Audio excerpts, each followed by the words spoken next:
Selamat datang di Beetle Channel, semoga kita bahagia. Jangan lupa subscribe, like, komen dan share agar channel ini semakin berkembang. Terima kasih. Novel jenius luar biasa. Bab 954 Industri Silikon Kristal. Saya katakan sebelumnya bahwa saya sedang bersiap untuk berinvestasi di beberapa pabrik silikon kristalin, dan produksi setiap pabrik akan lebih dari 5.000 ton. Feng Yu menunjukkan 5 jari. Saudara Feng, Anda akan mendirikan lebih dari satu pabrik. Mata Fu Guangwei terbuka lebar. Bisakah silikon kristal menghasilkan uang? Industri ini bernilai investasi begitu banyak uang. Saya berencana mendirikan 5 atau 6 pabrik, dan masing-masing pabrik akan memiliki 2 lini produksi yang masing-masing dapat menghasilkan 3.000 ton per tahun. Nanti akan diperluas. Feng Yu menjawab. Saudara Feng, apakah Anda tahu berapa biaya untuk jalur produksi yang dapat menghasilkan 3.000 ton silikon kristal? Tanah, upah, manajemen, produksi, akan menghabiskan banyak biaya. Berapa banyak yang bisa Anda dapatkan darinya? Li Zekai tidak mengerti. Feng Yu akan menyiapkan 30.000 ton produksi silikon kristal, dan investasinya akan lebih dari 5 miliar dolar Amerika Serikat. Juga, Feng Yu menyebutkan bahwa dia akan memperluas pabrik di masa depan. Iya. Oh, setiap pabrik juga akan memiliki jalur produksi untuk silikon monokristalin, dan jalur produksi akan meningkat seiring dengan meningkatnya permintaan, kata Feng Yu. Li Zekai dan Fu Guangzheng bertukar pandang. Apakah Anda bahkan mendengar apa yang kami katakan? Siapa yang akan Anda jual produk Anda? Permintaan silikon kristalin saat ini tidak tinggi. Feng, saya bisa menginvestasikan sekitar 1 miliar dolar Amerika Serikat. Bisakah saya bergabung? Kirilenko tiba-tiba bertanya. Tentu. Saya memperkirakan total investasi akan lebih dari 10 miliar dolar Amerika Serikat. Setelah saya mendapatkan angkanya, saya akan menghitung persentase saham Anda. 10 miliar dolar Amerika Serikat ini akan dibagi menjadi 3 fase. Feng Yu tidak berencana untuk menjadi produsen silikon kristalin terbesar di dunia sekaligus. 5.000 ton dianggap sebagai salah satu produsen top di dunia sekarang. Sebelum Feng Yu datang ke kehidupan ini, permintaan silikon kristal lebih dari 300.000 ton, dan saat ini, permintaannya sekitar 10% dari itu. Menurut rencana Feng Yu, pabriknya akan memproduksi 1/6 dari permintaan global dan dapat memenuhi permintaan China. Seiring meningkatnya permintaan China, Feng Yu akan meningkatkan produksinya dan akan mengekspor di masa depan. Produksi silikon kristalin Jepang mungkin tinggi, tetapi permintaan di sana sangat tinggi. Sektor elektronik adalah salah satu industri inti di Jepang, dan Korea Selatan, Taiwan, juga memiliki permintaan yang tinggi. Kakak Feng, apa yang Kirilenko katakan? Fu Guangzheng bertanya dengan rasa ingin tahu. Dia bilang dia ingin menginvestasikan 1 miliar dolar Amerika Serikat.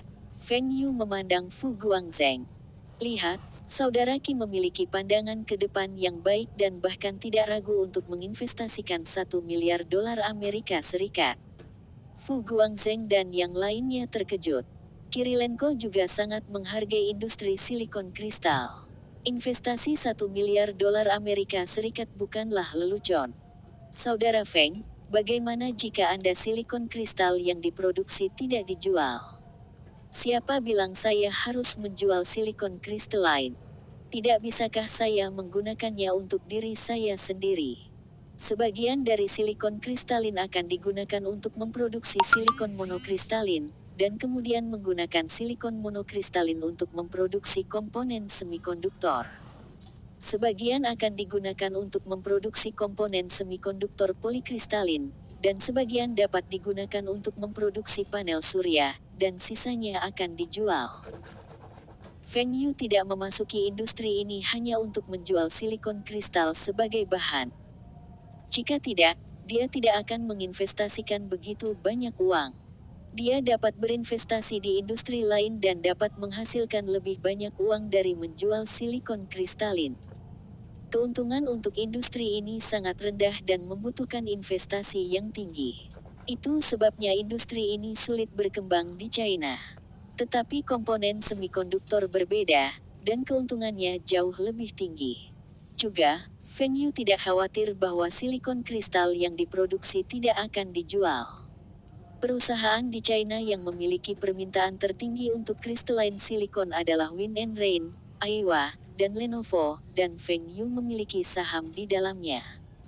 Banyak pabrik produk elektronik lainnya juga bekerja sama dengan perusahaan Feng Yu, dan dia tidak khawatir silikon kristalnya akan tertinggal di rak.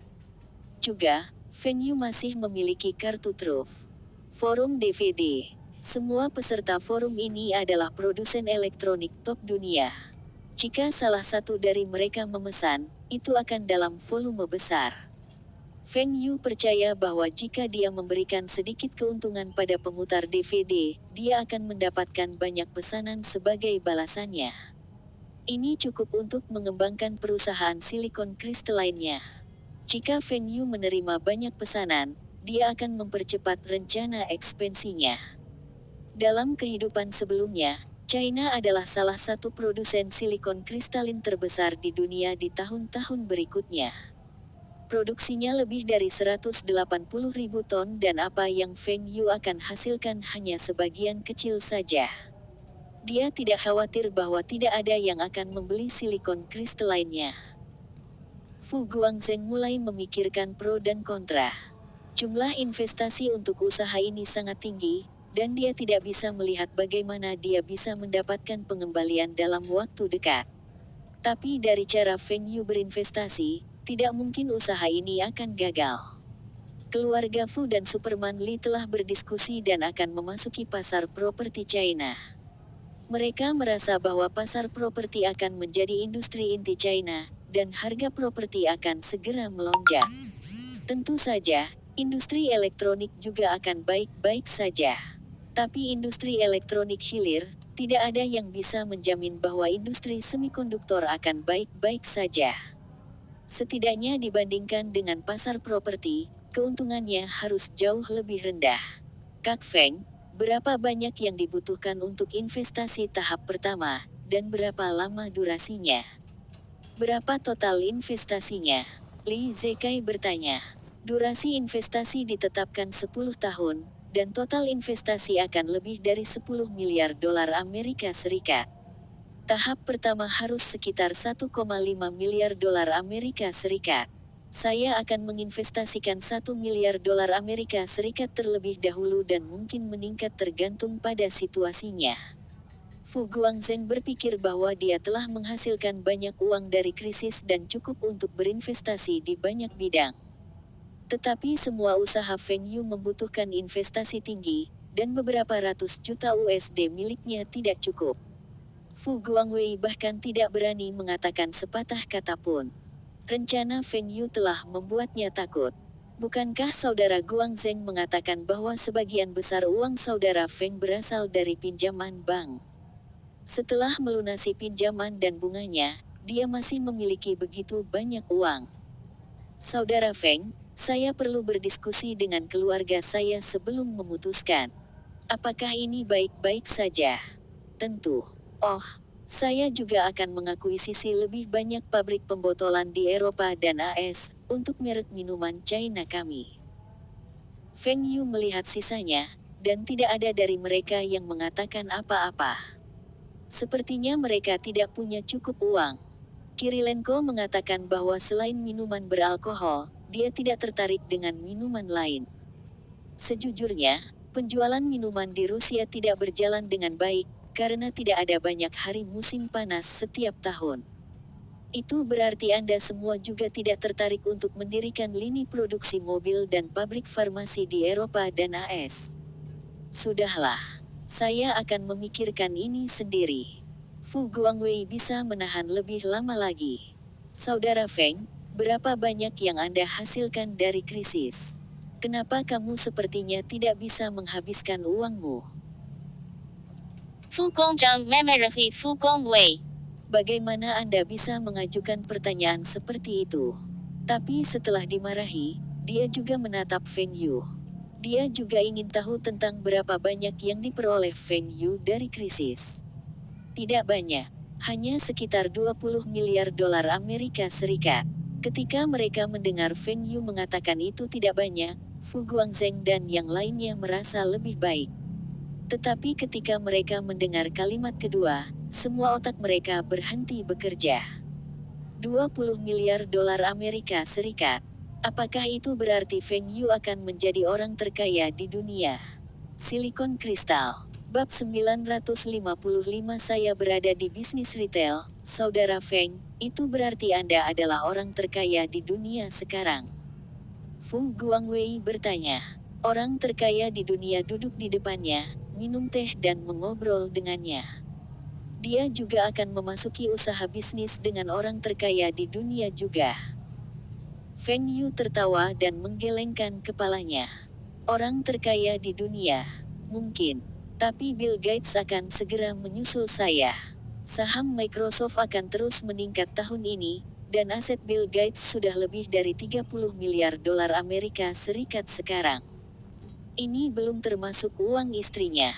Nilai aset Feng Yu baru saja mencapai 30 miliar dolar Amerika Serikat. Meskipun dia telah menghasilkan banyak uang dari krisis, dan saham Microsoft-nya telah meningkat, tetapi dia telah mengeluarkan bunga yang tinggi dari pinjamannya. Beberapa investasinya, seperti Lenovo Kingsoft, Dell, masih belum menghasilkan uang. Saham Microsoft akan naik selama 2 tahun ke depan sampai gelembung.com pecah.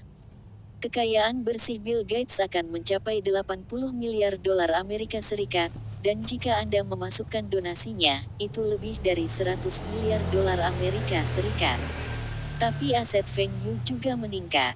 Tidak mempertimbangkan saham Microsoft-nya, dia telah mengakuisisi saham Yahoo selama ini.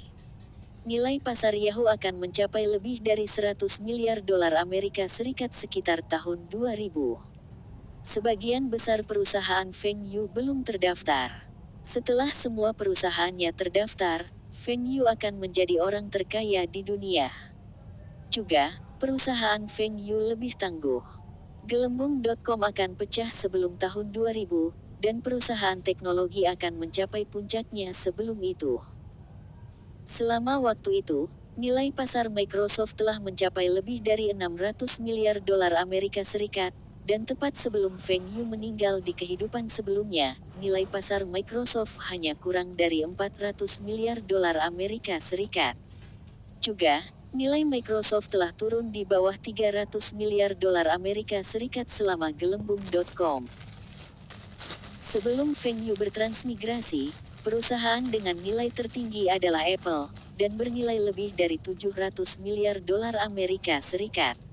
Apple tidak hanya memproduksi produk elektronik. Mereka telah mencapai sesuatu yang Microsoft tidak bisa. PC mereka, perangkat lunak, layanan online, Dell membuat loop tertutup. Sekarang, Feng Yu mencoba menggunakan strategi Apple di Lenovo. Apakah Lenovo hanya memiliki PC dan software? Tidak ada masalah. Feng Yu masih ada merek elektronik lain seperti Win and Rain, Dell. Layanan online. Feng Yu dapat membuat situs web e-niaga dan bahkan mungkin lebih baik daripada Apple. Kakak Feng, kenapa kamu tidak suka menjadi berita? Orang terkaya di dunia, bahkan jika Anda adalah orang terkaya di dunia untuk 1 hari atau bahkan 1 menit, itu adalah suatu kehormatan. Fu Guangwei sangat bersemangat. Jika Feng Yu bisa menyebutkan namanya di berita, itu akan lebih baik. Feng Yu tertawa. Kekayaan bersih saya hampir sama dengan Bill Gates, dan orang terkaya di dunia hanyalah sebuah gelar. Dalam 3 tahun, saya akan mengamankan gelar ini, dan tidak ada yang bisa menarik saya dari tahta saya. Menurut rencana Feng Yu, beberapa perusahaannya akan mulai untung 3 tahun kemudian, dan asetnya akan melonjak. Selama waktu itu, kekayaan bersih Bill Gates akan turun, dan sisanya tidak sebanding dengan Feng Yu. Fu Guangwei menatap Feng Yu tanpa berkata-kata. Anda mengatakan ini hanya sebuah gelar, Mengapa berbicara dengan sangat bersemangat sehingga tidak ada yang bisa mengambil gelar itu dari Anda? Saudara Feng, Anda dapat mengamankan posisi Anda sebagai orang terkaya di dunia sekarang. LHH cukup baik sekarang, dan jika terdaftar, harga saham akan melonjak. Juga, jika perusahaan mesin kota Bing, elektronik angin dan hujan, Dell, terdaftar, nilainya akan berlipat ganda atau bahkan meningkat beberapa kali lipat. Li Zeke ingin tahu mengapa Feng Yu menolak untuk membiarkan perusahaannya terdaftar. Feng Yu tidak menjawab, dan Fu Guangzheng yang menjelaskan kepadanya. Jika perusahaan-perusahaan itu terdaftar, perusahaan harus bertanggung jawab kepada pemegang saham, dan semua keuntungan harus dibagikan sebagai dividen. Selanjutnya, apa tujuan dari sebuah perusahaan yang terdaftar? Hal ini untuk mengumpulkan dana dan reputasi. Perusahaan Brother Feng tidak membutuhkan dana atau reputasi. Mengapa dia harus membagi keuntungannya dengan orang lain?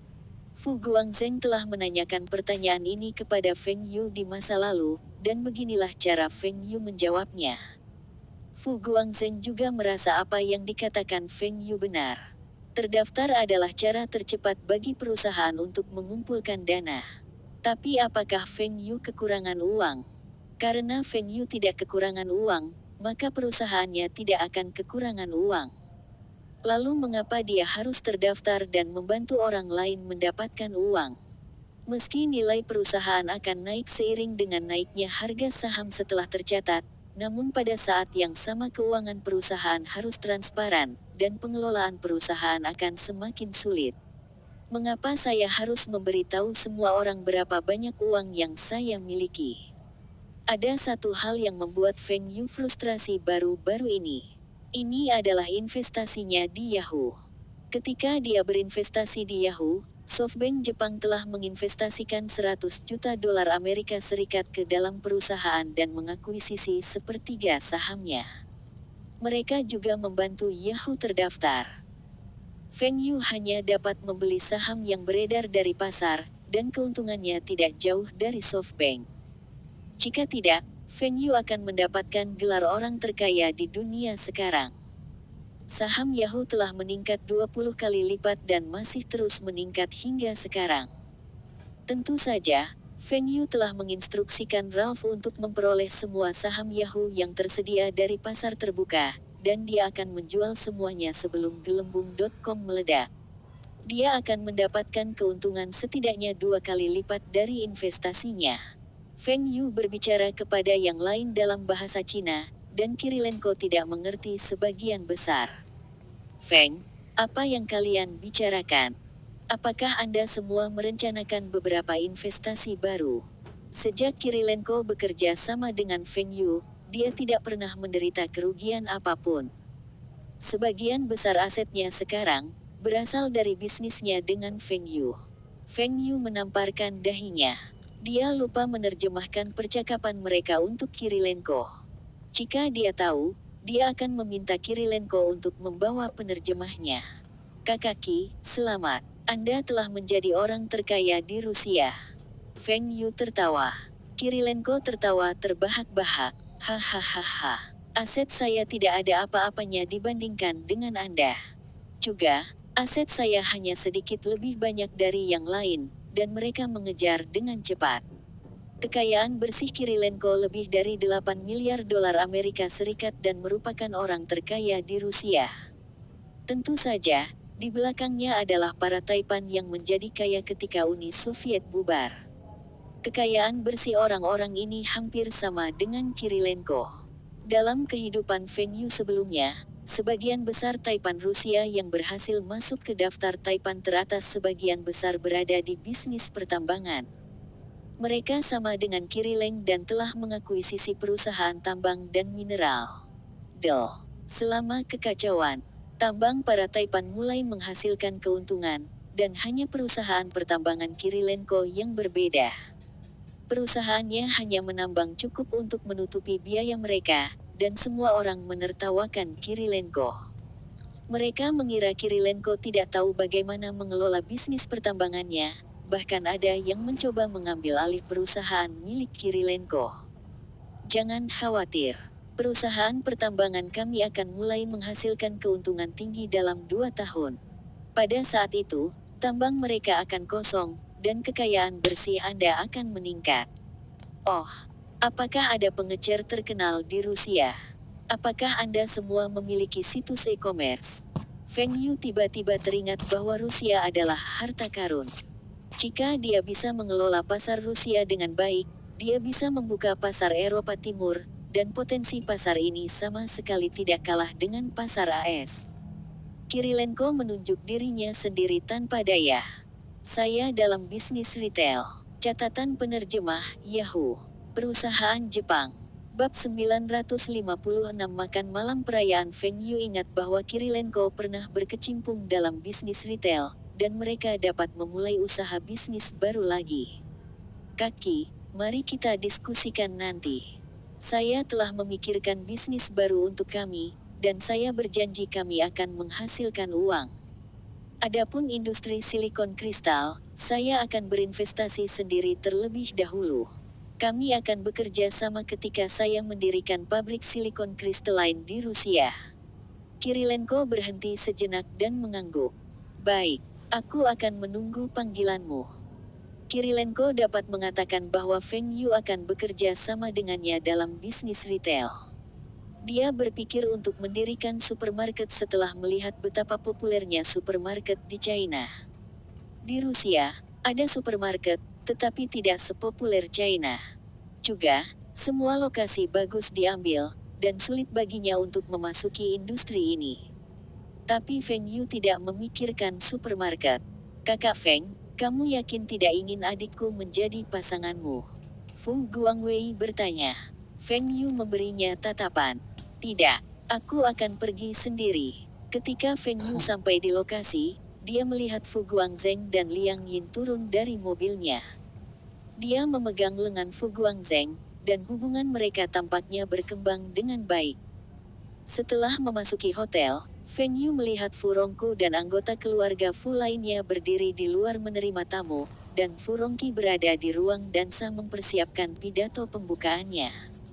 Di Hong Kong, hanya segelintir orang yang dapat diterima oleh Fu Rongki secara pribadi. Ketika Feng Yu melangkah ke ruang dansa, Fu Rongki muncul di sampingnya. Keponakan Feng, masuk dan mengobrol dengan teman-temanmu dulu. Makan malam akan segera dimulai. Baik, Paman Fu, kamu terlihat beberapa tahun lebih muda hari ini. Hahaha, aku sudah tua dan akan pensiun beberapa tahun lagi. Kalian, anak-anak, akan mengambil alih sekarang. Kamu rendah hati. Bahkan jika Anda sudah pensiun, Hong Kong akan bergetar ketika Anda menginjakkan kaki Anda. Berhenti menyanjung orang tua ini. Saya harus berbicara dengan tamu lain. Mari kita bicara nanti. Feng Yu dan Kirilenko berjalan bersama dan memperhatikan semua orang menonton dan mendiskusikannya. Feng Yu dan Kirilenko tidak terganggu dan duduk di sudut. Kirilenko memegang 2 gelas anggur, dan Feng Yu mengambil sepiring buah-buahan. Feng Yu tidak mau datang ke acara seperti itu. Makanannya tidak enak, dan porsinya kecil. Sebagian besar makanan disiapkan terlebih dahulu, dan bagaimana bisa segar ketika para tamu tiba. Feng Yu baru saja menghabiskan 2 potong buah ketika Kirilenko berdiri untuk mengambil lebih banyak anggur. Dia menghabiskan 2 gelas anggurnya begitu cepat. Kakaki, pelan-pelan. Kirilenko memandang Feng Yu dengan rasa ingin tahu. Bukankah ini makan malam perayaan? Mengapa kita di sini jika kita tidak akan minum? Kenapa kamu tidak minum? Kamu juga tahu bahwa aku tidak pandai minum. Aku akan menemanimu minum nanti. Lanjutkan saja minumnya. Feng Yu memutuskan untuk tidak menghentikan Kirilenko minum. Kirilenko bisa menahan minuman kerasnya jauh lebih baik sekarang.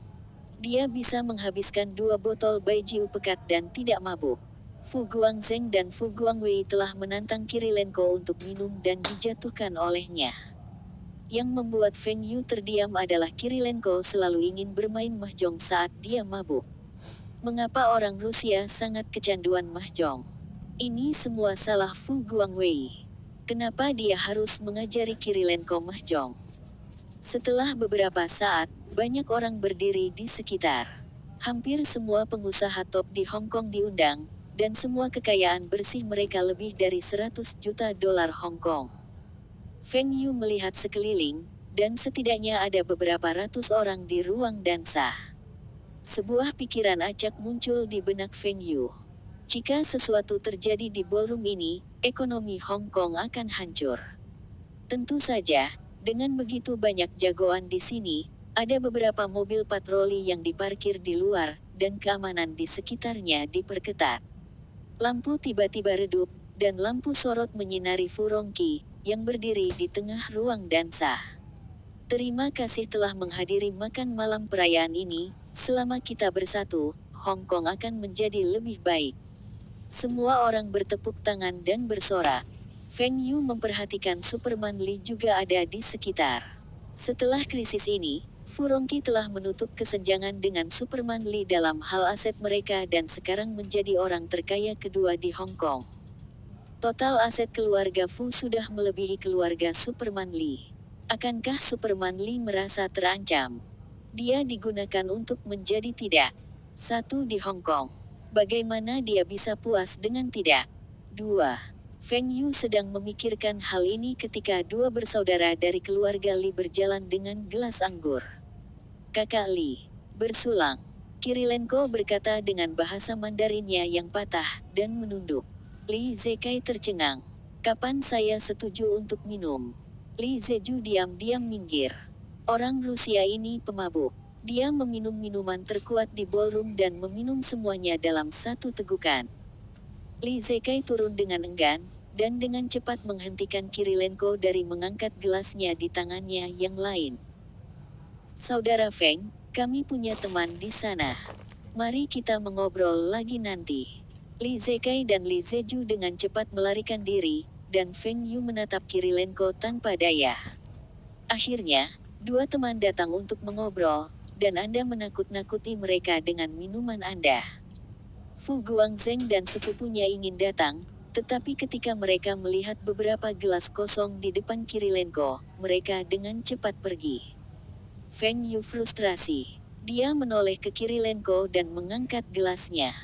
Saudara Ki, ini untuk merayakan Anda menjadi Taipan top Rusia. Bersulang.